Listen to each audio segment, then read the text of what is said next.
Hi everyone. So I got a question that I thought was valid, and I started a bit with it in a previous video, where somebody asked me, how does one get into the car scene? And I basically spoke about, whether one should be part of a club or not.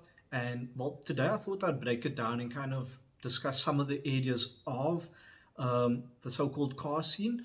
I'm not going to claim to be an expert in any of this, but these are just this is my story and part of my experience and things I've come to know. And I hope that it's valid information. Um, yeah, and I just thought I'm going to break it down. So I think, for me, the parts that I see, there's the sound of which is sound, which is SPL, sound pressure level. You also get sound quality bulbs. You get your racing, so you get drag racing, you get circuit racing, you get top end racing, 800 meter as opposed to 400 meter, and then obviously your 1 kilometer racing. Then you get motorbikes, but I suppose that's not cars per se.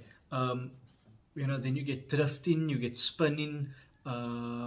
I'm trying to now think what else. You obviously then get your show car. That is something I've always had interest in, the show cars and drag racing, I guess, and also enjoy watching top end racing.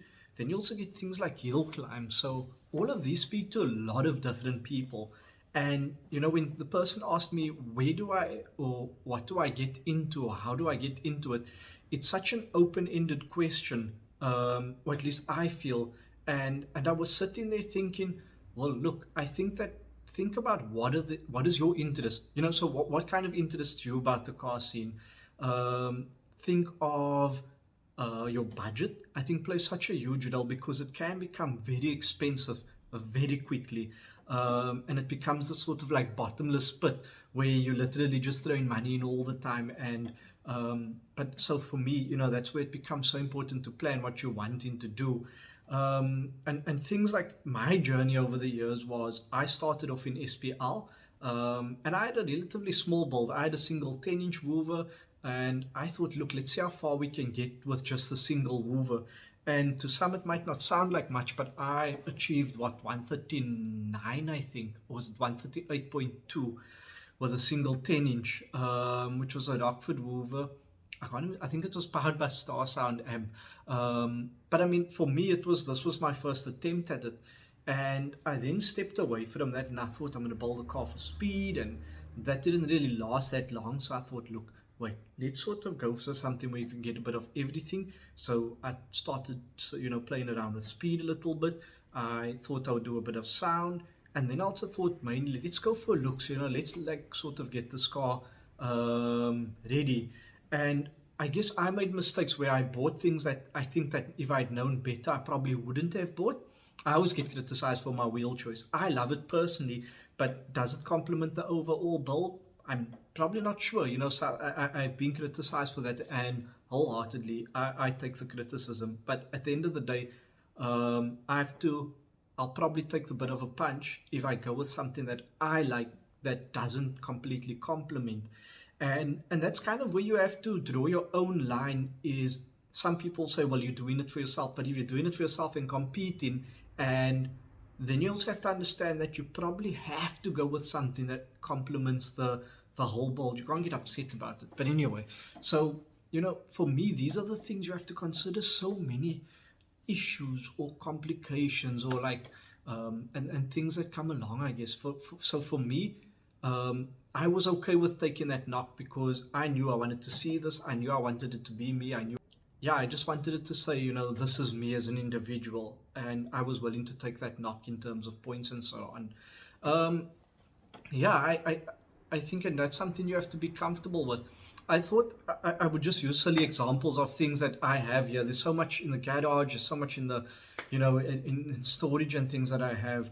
But some of the things that I'd acquired over the years, this was a Rockford Fosgate deck. It has taken a bit of what's the word? It sort of has some not damage, but I suppose from just using it all the time. But this thing was amazingly clear in terms of sound, but again, when you go into sound, it's not just about connecting an amp, connecting your sub, connecting your deck and your mids or your component system or whatever. There's so much to consider. So again, do your research. Speak to a professional. I'd advise speak to a professional. A lot of people will give you good advice for free. Please don't go to somebody and then they speak and it sounds suspect and then it ends up being suspect, so don't do that. Another part of the car scene that I see quite a bit popping up quite a bit is detailing. This is my go-to brand and has been for many years. But I'm not going to bash other brands. This has just worked for me and for my car personally, or my cars, and so I've liked the way I've been able to use it. Something I think we should all have in our cars is a fire extinguisher. Now, this is a really basic one, but something that's small, that doesn't take up too much space, something that you can put there. You never know what happens to your car. You never know what happens to other people's cars, and you can save somebody a hell of a lot of money, and obviously yourself. I've always been a BBS fan, so I love the fact that I could have BBS wheels. These are original because the reps, you can't do this. And even this, I get knocked over the fact that I was very happy to post my BBS wheels. I was never bashing anybody, so relax. If I post mine and your friends do the same, I don't see why it's a problem when I do it. At the end of the day, these are certain things, and maybe down the line I will share some things about my car and why I've decided to do it, and again, hopefully it will be of value to others. Yeah, thanks for watching.